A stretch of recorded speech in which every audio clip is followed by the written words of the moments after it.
La documentación de crímenes de lesa humanidad presuntamente cometidos en Venezuela sin duda es un reto para las organizaciones de derechos humanos y la red de documentación de crímenes de lesa humanidad coordinada por el doctor Alonso Domínguez, con quien vamos a conversar en este momento para contrapunto.com, está haciendo un esfuerzo para tratar de recabar esos testimonios. Bienvenido, gracias por estos minutos y empecemos cuando ustedes hablan de recopilar, acopiar estos testimonios.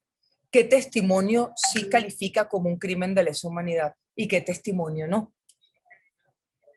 Gracias, Vanessa, por el contacto, la oportunidad para explicar a través de Contrapunto cuál es la naturaleza del trabajo que estamos desarrollando en esta iniciativa, que es una iniciativa conjunta de varias organizaciones de derechos humanos, de Un Mundo Sin Mordaza, Defiende Venezuela, el Observatorio Venezolano de Crímenes contra la Lesa Humanidad. Estas organizaciones vieron que había un problema potencial a la hora de que se abriera una investigación por los hechos ocurridos en Venezuela en el 2017, ¿no? Que es básicamente a lo que se refiere lo que se refería al examen preliminar 1, que recientemente pasó a fase de investigación. Y el problema era que a raíz de la emigración, del flujo migratorio que ha habido en Venezuela, muchas de las víctimas de esas violaciones salieron del país y han terminado en Colombia, en Perú, en Ecuador, en Chile, en Estados Unidos, en España, en los países que han recibido la migración venezolana. Entonces, mantener el contacto con esas víctimas para, a la hora de la investigación, recabar su testimonio y unirlo a los testimonios de otras personas y digamos, tener la investigación lo más sustentada y lo más completa posible, pues no pasaba a ser un reto logístico tremendo, ¿no? Porque en otras circunstancias, pues, las víctimas quedan en el país donde ocurrieron los hechos, pero Claro. en el caso de Venezuela no hay esa peculiaridad.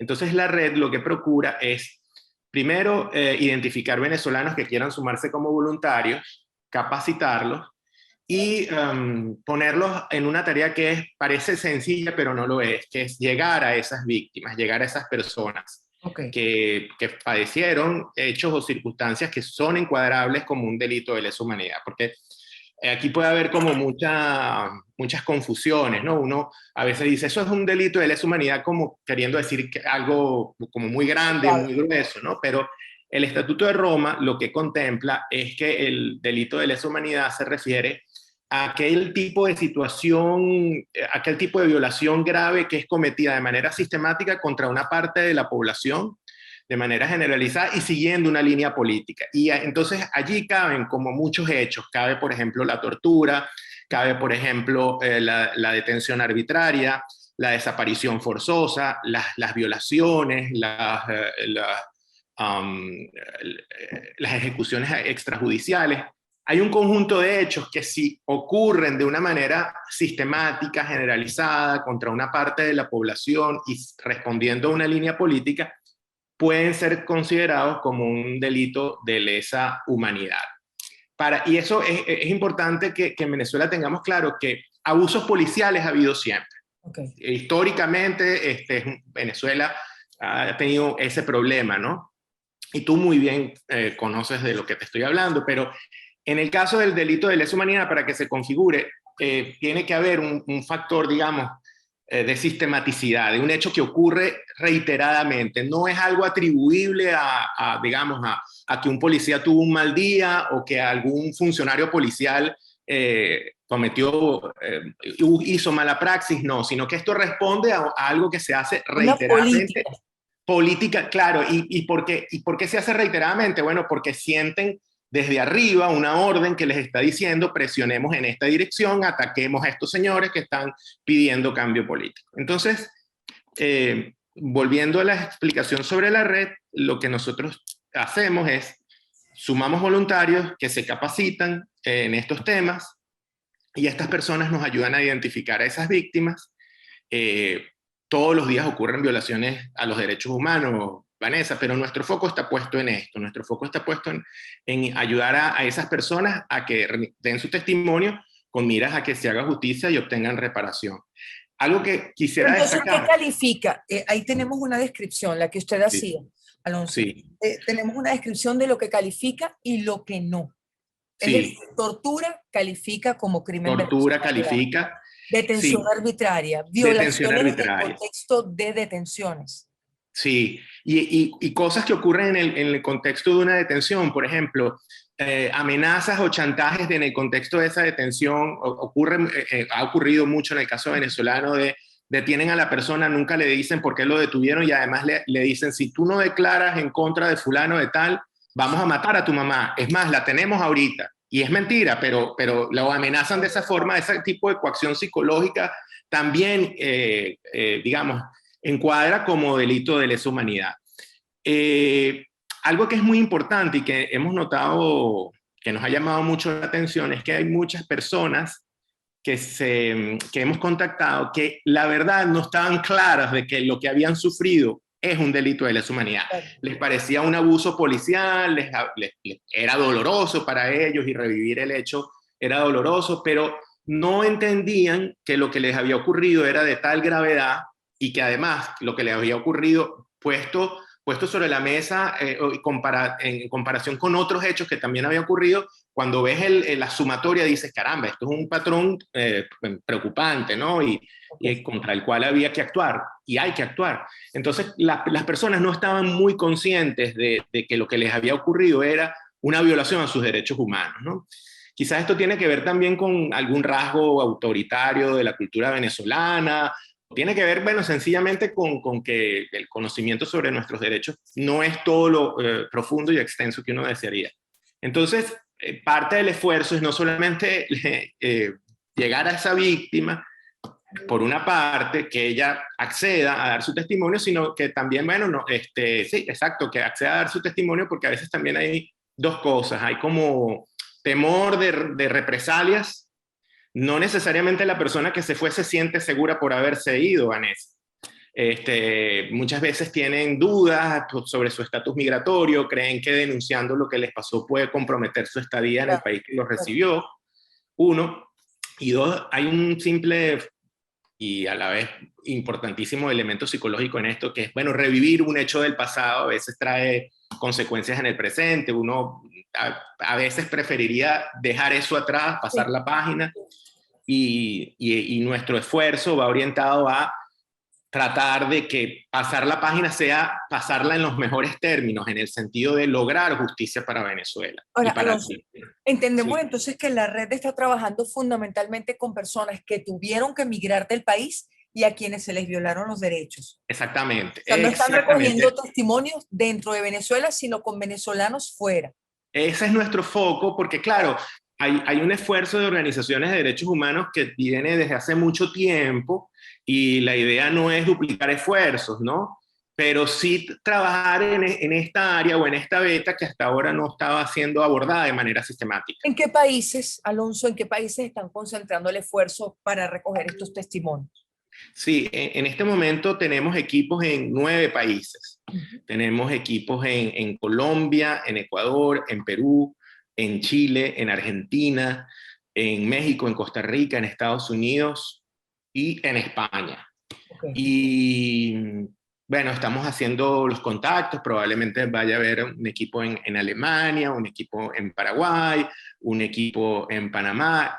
Okay. Realmente donde haya un venezolano que esté dispuesto a hacer la capacitación y a prestar unas horas de su tiempo para algunas dinámicas de trabajo que tenemos regularmente, pues allí habrá un nodo de la red de documentación de crímenes de lesa humanidad. Alonso, ¿solo 2017 o están ampliando el rango allí de tiempo? 2014, antes Sí, incluso, después. bueno, uno de los temas que las organizaciones de derechos humanos tienen por objetivo es presionar a que la Fiscalía de la CPI amplíe la investigación a los hechos ocurridos en el 2014. Pero el examen preliminar hasta este momento está concentrado en los hechos ocurridos en el 2017. Hay muchos hechos antes del 2014 que pudieran, según algunos, encuadrarse, pero creo que nuestro foco en este momento como red abarca desde el 2014 hasta el 2017, sobre todo esas dos oleadas de represión que tuvieron tantas víctimas. Hasta este momento, ¿cuántos testimonios han podido recoger, Alonso? Sí, hasta ahora hemos recogido 111, fíjate, es interesante la pregunta. Nosotros contactamos a la víctima, registramos a la víctima, hacemos una descripción muy sumaria del caso y en eso nos ayudan los voluntarios, pero luego pasamos a una fase que es de documentación propiamente, y la documentación sí es un trabajo que requiere de alguna experticia técnica porque sigue unos protocolos, sigue unos estándares, y entonces allí nos está ayudando un equipo de abogados liderado por un abogado argentino que trabaja con el panel de expertos de la OEA. En el 2017, el secretario general de la OEA conformó un panel para que evaluara la situación venezolana y estableciera si había indicios de haberse cometido en Venezuela crímenes de lesa humanidad. Y ese panel de expertos después fue lo que permitió que varios países de la Organización de Estados Americanos remitieran el caso a La Haya, ¿no? Entonces, el abogado Fernando Goldar dirige este equipo que hace el proceso de documentación, que sí ya incluye entrevistas en profundidad y deja las cosas sentadas de tal suerte que sirvan a los efectos de la investigación posterior. ¿Cuántas han logrado entonces pasar a esa fase? Hemos registrado hasta ahora 111 casos y hemos documentado 24 en 6 meses de trabajo intenso que hemos tenido, ¿no? Sí, no, es que es sorprendente porque lo que ocurrió, Vanessa, es que mucha gente se fue y no denunció. Nunca, digamos, la Fiscalía venezolana no generaba confianza. Un dato que te comento, que no lo he dicho públicamente, pero que nos ha llamado mucho la atención en las últimas semanas, es que hemos conseguido, nos han remitido víctimas que están todavía en Venezuela. Y esas víctimas que están todavía en Venezuela nos han comentado que la Fiscalía venezolana está haciendo un esfuerzo muy agresivo de llegar a ellas y de tratar de que recojan sus testimonios, un poco como para enmendar la plana, ¿no? Tratar como de corregir lo que dejaron de hacer hace muchos años. Porque al final, como bien sabes, el esfuerzo de la Corte Penal Internacional es para que haya justicia. No hubo justicia en Venezuela, bueno, vamos a esa instancia de la cual Venezuela forma parte. Si en Venezuela hubiese habido justicia, si los tribunales hubiesen actuado, si la fiscalía hubiese acusado a quienes tenía que acusar, otra historia hubiese cantado. Pero eso nos llamó la atención. En todo caso, son 111 casos registrados, más de 20 casos documentados, 22 casos documentados, y esperamos en los próximos meses seguir documentando y registrando casos. ¿Tienen una meta, tienen un lapso previsto? Sí, bueno, esto es un trabajo de largo aliento, ¿no? De largo plazo y lento. Hay que tener conciencia de que estos son trabajos, esfuerzos lentos. Un horizonte temporal no tenemos, es un trabajo que continúa en el tiempo, y tampoco tenemos una meta numérica, porque al final no sabemos, esto es un ejercicio de prospectiva, de ver hacia dónde pueden estar esas víctimas, pero no tenemos una estimación, una cuantificación previa, no mentiría si te digo, mira, creemos que hay 1000 personas en esta situación, no lo sabemos, estamos en esta fase de indagación. Alonso, de los 111 casos, 22 ya bien documentados, ¿cuáles son las violaciones reiteradas y los cuerpos de seguridad involucrados? Si lo pueden decir. Sí, bueno, el patrón más reiterado es el de la detención y la desaparición forzosa. Ese es realmente el patrón más recurrente. Hay algunos casos de violaciones terribles, pero el patrón más recurrente es efectivamente el de la desaparición forzosa y la detención sin que haya una justa causa, personas que pasaban 3 y 4 días detenidas sin saber y luego las liberaban, quedaban en un régimen de presentación, pero durante esa detención eran sometidos a condiciones realmente extremas. ¿Y qué cuerpos de seguridad? Bueno, aquí fundamentalmente estamos hablando de cuerpos de policía regionales. Los cuerpos de policía regionales jugaron un papel muy activo en la represión de esos años, y la Guardia Nacional. Alonso, a ver, se supone que estos casos individualizados van a ir individualizados a la CPI. ¿Esa es la vía? Sí, nosotros como organización, alimentar nosotros como red, sí, nosotros como red no vamos a llevar los casos directamente. Nuestro trabajo es documentar. Y esos casos en algún momento los vamos a remitir a la Oficina de la Víctima de la Corte Penal Internacional, a la Oficina de la Víctima de la Fiscalía, pero nosotros como organización no vamos a hacer ese trabajo. Hay otras organizaciones que sí entiendo están haciendo eso. No, nuestro trabajo es mucho más modesto en ese punto. Y son los casos uno por uno. Sí, es que a veces Sí, no claro, entendemos el totalmente, mecanismo de totalmente. la CPI, la denuncia Totalmente. es. Son testimonios que se van sumando al que van reforzando la investigación, pues. Ahora Porque nosotros, un elemento aquí importante es que para tú demostrar el elemento de la sistematicidad del patrón represivo, necesitas tener un conjunto de casos, pues, ¿no? Tienes que tener una muestra más o menos amplia de lo que ocurrió. Y un poco la investigación va en esa dirección. ok, violaciones de otros derechos. Por ejemplo, hay grupos de pensionados que dicen que van a ir a la Corte Penal Sí, Internacional. sí, sí, ¿Esto sí. cabe? ¿No cabe? ¿Ustedes lo van a documentar también? ¿Se sale de su área de trabajo? Bueno, fíjate, nos ha llegado de todo, Claro. Vanessa, nos ha llegado de todo. Recientemente recibimos un correo de ex trabajadores de PDVSA, por ejemplo, que ellos insisten en su causa legítima de tratar de llevar esto a La Haya. La verdad, yo tengo como abogado dudas sobre si eso califica o no, pero no me corresponde a mí hacer esa evaluación aquí hoy, ¿no? En la entrevista, pero sí recibimos muchísimos casos y lo que estamos haciendo es documentarlos aparte en algunas situaciones, ¿no? Tenerlos como en registro, porque eventualmente la red pudiera evolucionar hacia una red más de defensa de derechos humanos en general, ¿no? Hemos encontrado también muchas violaciones de derechos humanos, pero ya en los países, o sea, los migrantes venezolanos siendo víctimas de actuaciones bueno, que no se compadecen con los derechos humanos. También en algunos casos las hemos registrado, pero digamos, el foco nuestro en este momento es muy preciso. Sin embargo, no las descartamos tampoco porque, repito, en algún futuro, más temprano que tarde, pudiera la red evolucionar hacia allá. Las siguen recogiendo, es decir, Sí, siguen con la las documentación. recogemos y no están incluidas dentro del número que te dije de casos registrados, sino que están en una base de datos aparte.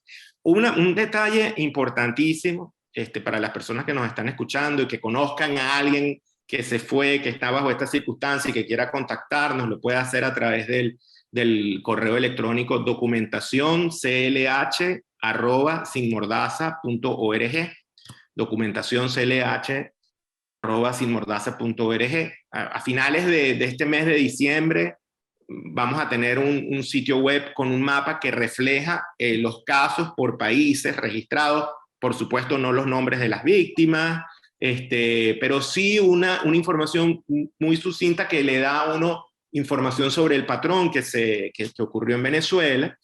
Esa página web va a estar bajo el dominio redclh.org. Todavía no está en línea, pero lo va a estar antes del 31 de diciembre.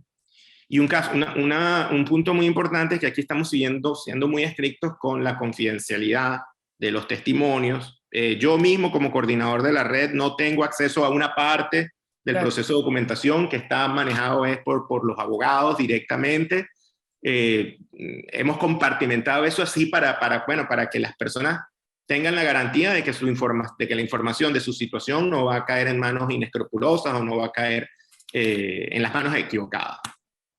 Si el Ministerio Público tomara esos casos, hiciera las investigaciones y sancionara, igual estos casos serían llevados a la Corte Penal. Bueno, eso depende, eso depende, porque... Es un veremos. ¿Ah? Es un veremos. No, claro, lo ideal es que haya justicia, Vanessa, lo ideal es que haya justicia. Esto es un esfuerzo que no está pensado, al menos el de la red, no está pensado para tumbar a Maduro y para tumbar un régimen, está pensado para que haya justicia. Y en ese sentido, si es la fiscalía de Tarek William Saab la que hace una investigación imparcial y termina imputando a quienes deben imputar, magnífico, maravilloso. Yo personalmente tengo reservas sobre esa posibilidad. Creo que eso no va a ocurrir. Porque, entre otras cosas, el problema es que esos delitos tienen hay unos autores involucrados de muy alta jerarquía en el gobierno nacional. Y esas personas, bueno, tendrían que ser enjuiciadas, ¿no? Tendrían que ser enjuiciadas y tendrían que responder por los hechos que se demuestre ellos cometieron. Entonces, en ese supuesto, si es la Fiscalía la que logra eso y los tribunales venezolanos los que logran eso, magnífico, pero sabemos cómo está la situación institucional en Venezuela, sabemos que los tribunales venezolanos están lamentablemente subordinados al Poder Ejecutivo, y hay muchos indicios de ello, no solamente en el ámbito penal, sino en cualquier otro ámbito. Hay una publicación de 2 abogados venezolanos administrativistas que demostraron que en Venezuela no ha habido, en un periodo de 15 años, una sola decisión en contra del Estado, una sola decisión condenatoria. Eso es una cosa que no tiene ninguna lógica. Entonces, cuando tú ves eso, te das cuenta que hay un sistema judicial que está subordinado al Poder Ejecutivo, y por eso la Corte Penal Internacional entra en juego aquí. Alonso, hacer justicia, sabemos que estamos contra el reloj, hacer justicia en el caso de la Corte Penal Internacional para estas víctimas con las que están conversando, ¿qué implicaría? ¿Encarcelar a los responsables de la desaparición forzada o las violaciones? Bueno, eso es una parte, pero también una reparación, una indemnización. Eso vendrá, eso en algún momento vendrá. Eso sé que es de difícil ejecución, como toda reparación, las reparaciones son difíciles de ejecutar muchas veces, pero no es solo un asunto de que paguen los culpables con su libertad por las penas por el dolor que infligieron ilegalmente, sino que además respondan de alguna forma indemnizatoria del daño que causaron. De acuerdo, que eso lo determina la Corte Penal Internacional. Sí, claro. Estamos hablando de procesos que pueden durar ¿cuánto tiempo, Alonso? Bueno, eso no quiero desanimar a quienes nos escuchan, pero eso es un proceso muy lento. Debo confesar que la apertura de la investigación fue mucho más rápida de lo que uno hubiese podido esperar, y en general las organizaciones de derechos humanos creo que fueron sorprendidas gratamente por la apertura de la investigación. No lo esperaban, realmente no lo esperaban. Porque incluso creo que el fiscal había mandado como una señal completamente distinta de lo que terminó ocurriendo. Pero puede ser un proceso muy largo, de varios años. No me atrevo a decirte 5 o 10 años, pero hay que mentalizarse de que esto es un largo camino, como es el largo camino que han recorrido otras sociedades para hacer justicia en sus países. Es un largo camino, y aquí lo que hay es que mantenerse. Es decir, aquí lo que hay es que hacer todo el trabajo para que, si no hay justicia, no sea porque uno dejó de hacer el trabajo probatorio y de recopilación y de documentación y de contacto con las víctimas, etcétera, etcétera, etcétera, sino que sea por otras variables. Sabemos bien que la Corte Penal Internacional, como organismo internacional, es financiada por los países que por los estados, son parte del tratado, ¿no? Venezuela entre ellos, que por cierto Venezuela tenía un mono, como decimos en Venezuela, una deuda gigantesca. Pero entonces la Corte tiene unas restricciones, digamos, de orden presupuestario y gerencial, porque no tiene el tamaño necesario para la cantidad de casos que tiene, que recibe. O sea, Venezuela no es el único lugar donde han ocurrido este tipo de hechos. Hay muchos otros lugares del planeta y hay muchas otras investigaciones. Entonces, ciertamente la Corte tiene una restricción real, presupuestaria, de personal, y bueno, uno aspiraría a que las cosas sean mucho más rápidas de lo que son, pero sabemos que no es así. Alonso, cerremos nuevamente con los puntos de contacto para que las personas sepan dónde pueden decir, yo tengo algo que contar. Sí, el punto de contacto principal es este correo electrónico. Es muy sencillo, simplemente nos mandan sus datos y nosotros los contactamos. El correo electrónico es documentacion@sinmordaza.org. Sin Mordaza es una de las organizaciones promotoras de la red. Entonces, a través de ese correo recibimos la información y nosotros, el equipo de abogados, los contacta. Perfecto. Muchísimas gracias. Gracias, Alonso. No, gracias a ti, Vanessa. Un placer. Gracias.